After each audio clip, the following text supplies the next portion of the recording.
Coucou à tous, en fait, je vais pas jouer de guitare. Au début, je voulais écrire une chanson, et puis en fait, j'en ai pas écrit une. Mais j'ai écrit un poème. Donc, je vais jouer un poème, mais sans guitare. Ça veut rien dire. Par contre, je vais faire des plans différents, pour éviter que ce soit trop chiant. Puis en plus, ça me permet de couper quand je me chie dessus, parce que c'est pas facile. Mais puis ça se trouve, c'est chiant quand même. Mais voilà, donc je me lance. Si comme moi, t'es chez toi, coincé sans que tu le décides, tu te fais chier comme un rat sous perte d'opicide, de toute façon, t'as pas le choix. Alors, vaut mieux te dire que la vie c'est comme ça, mais que ça pourrait être pire.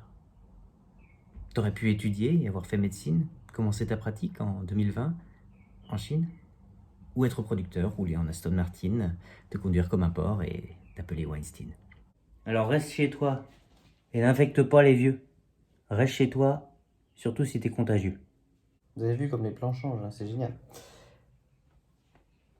Et puis là, du coup, je suis perdu. Tu aurais pu être né en Syrie ou à Damas, te coltiner Daesh, Al-Assad ou Nofamas. Ou alors, sans papier, te retrouver à la place d'un mec en Australie qui aurait chopé la chiasse. Alors reste chez toi. Ne va pas dans la rue. Reste chez toi et laisse-nous du PQ. Pense qu'à une autre époque, tu aurais bien pu naître, avant que l'on invente de nouveaux thermomètres. Imagine les contrôles, ça aurait été sale, si les flics n'avaient eu qu'un thermomètre anal. Alors reste chez toi, au moins jusqu'à demain. Reste chez toi et lave-toi bien les mains. Surtout si tu viens de prendre ta température avec un thermomètre anal, c'est dégueulasse. Et là, on va attaquer la dimension politique du poème. C'est un poème très incisif, très... voilà.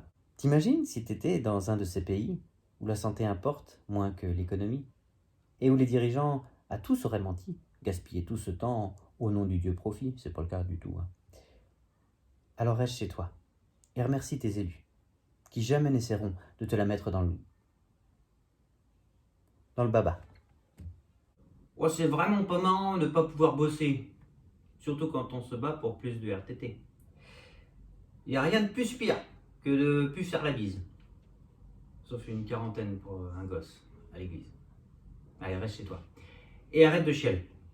Reste chez toi et essaye de profiter. Voilà. Là, je me recoiffe un peu. Ça sert à rien. Et là, on arrive au corps du poème, ce que j'avais vraiment envie d'exprimer. C'est pour ça que j'ai choisi un plan comme ça, d'ailleurs, qui est magnifique. On voit le panier de linge sale. Et puis c'est surtout que j'ai plus de batterie, il faut que je me rebranche mon truc parce que je me rappelle pas de mon poème. Je viens de l'écrire, hein, je ne peux pas m'en rappeler. Bref, on arrive au corps du poème. J'ai dit problème tout de suite, je dis n'importe quoi. Tu ne tomberas pas malade, j'en suis presque certain. Mais en restant chez toi, tu protégeras les tiens et les miens. Et même si tes gosses font chier et que ta femme te les casse, si on reste confiné, au bout d'un temps, ça passe. Je parle du virus évidemment, parce que le reste ça passe pas. C'est de pire en pire. C'est n'importe quoi. Je te souhaite donc courage dans cette épreuve terrible qui consiste à rien foutre. Je sais, c'est impossible.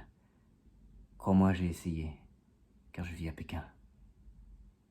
Et 2 mois enfermé, je ne sais pas comment je tiens. Mais si, je sais.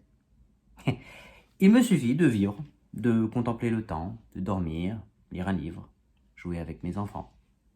Et enfin, quand parfois, je désespère aussi, que ma liberté pleure de rester dans une cage, je me console en disant que je sauve des vies, en restant confiné. Puis je tourne la page. Alors reste chez toi, mais n'achète pas toutes les nouilles. Reste chez toi et ne nous casse pas les pieds.